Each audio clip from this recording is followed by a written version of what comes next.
consider a hypothetical economy with about 10 households.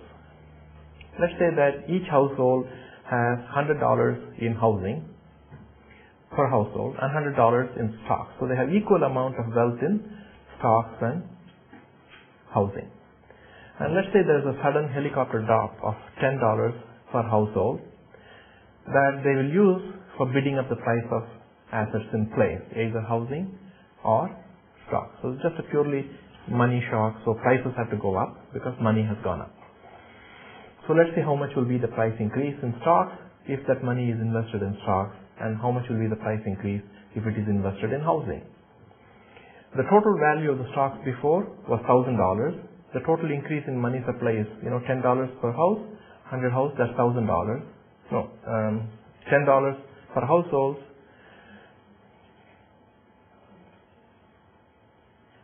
I'm sorry. 10 households. So that's a $100 increase in money supply.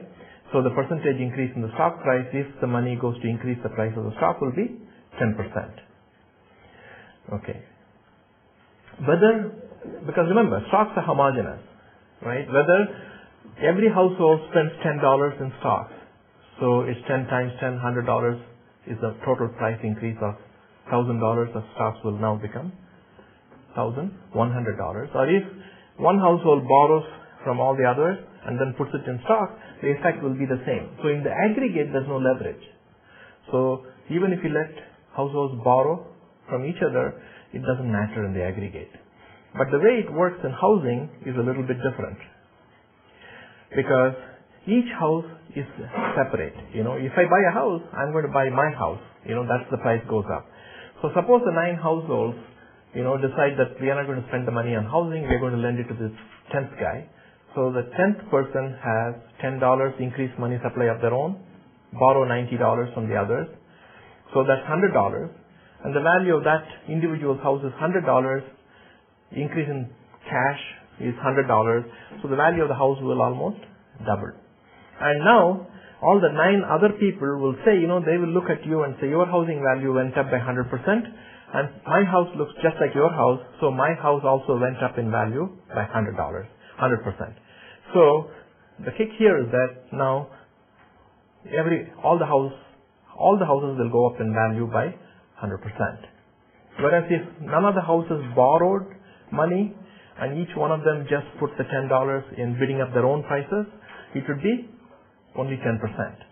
So leverage matters in housing. And because of leverage, money flowing into housing actually have a bigger effect in creating a bubble. And on top of that, financial intermediaries that channel the money into housing also are very highly levered. If you look at the financial intermediary sector, they are also very highly levered. So a lot of leverage is there in housing. Now the question then is, why did the bubble burst or collapse? I think there's a lot of pressure. Even if some housing, it's not like everybody is going to be comfortable when there's a lot of leverage. Some houses have borrowed much more than others, and if there is pressure on disposable income on some of the households that borrowed and highly levered, then it's possible that when they default, it will trigger, the housing prices going up. It will stop it, and then because remember, to consumption to keep growing, housing prices have to keep growing. So even if some of the households default, that will trigger a chain reaction and to start permeating one by one, and the bubble will collapse. So, there is pressure on wages of at least some people. Okay, that's what I'm going to argue. If you look at the consumer price index, and that's the top line there. This is the top line here. That's the consumer price index. It's been steadily growing. Now, if you look at the bottom line, that's the producer price index. And you can see that they are all, there's a very steep rise in the producer price index since about 2004 it started. See how sharp it starts picking up. So when the producer price index, going up much faster than the consumer price index, it means that at least some of the firms are finding finding it difficult. They have a lot of pressure. There's a lot of margins getting squeezed, which means that they're going to outsource more, and then some wages will have to take a hit. And that means that at least some households at the margin, you may ask me why that happened. That's because I think some of the consumption is also going up in other developing countries like China and India and others, so commodity prices rise. And so there is some pressure on a lot of these things. And so some households will default on their loans, and that will trigger the collapse.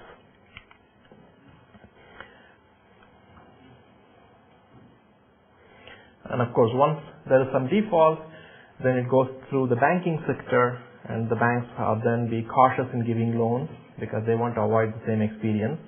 And then once the credit starts tightening, it starts affecting the real activities, and then through the wealth effect, it keeps coming back again. So to give you some idea of the tightening of the credit, if you look at the TED spread, that's the Treasury to Euro-dollar spread, Euro-dollar rate minus the Treasury rate. In July 2006, sorry, that's the LIBOR, okay? LIBOR spread. So 2006 is 32 basis points. August 2007, it was 175 basis points. October 2008, you can see it's 457 basis points. So people were very worried about the viability of the banking sector. So loans to banks were considered extremely risky. You can see that the credits, people are not lending. So real activity starts getting affected. Of course, all this, that's why the bailout came, and of course in 2009 July, you can see that the spread has dropped to 38 basis points. And if you look at the repurchase agreement haircut, the repos say, how much, if I put up a collateral, what fraction of that can I borrow? I can only borrow, if you look at US Treasuries, you can borrow in spring 2007, 2% was the haircut. That means you can borrow 98% of the value. If I post Treasuries as collateral, $100, I can borrow $98. And if you look at other forms of securities that were used as collateral, how much can I borrow? In fact, collateralized mortgage obligations, I can borrow $90 out of $100 value. Now look at what happened in spring 2000, no, actually I'll go to 2008 fall. I could only borrow $60 on $100 valued securities that I post as collateral if it is collateralized mortgage obligation. Whereas treasuries, that still I can borrow $98 out of $100 collateral. It tells you that credit is getting really tight during the time period. And if you do a survey, the Fed survey also indicated everybody complaining about credit being very tight. So that just triggered the housing price started coming down, and through the wealth effect, we are back in a recession. If you look at the residential, so how much wealth is lost due to the wealth effect? If you look at the residential real estate to GDP value in 2007, it's about 1.45. Consumption is about 8.4% of the change in real estate wealth.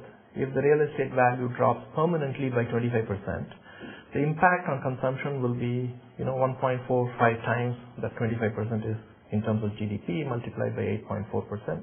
That's about 3% of GDP.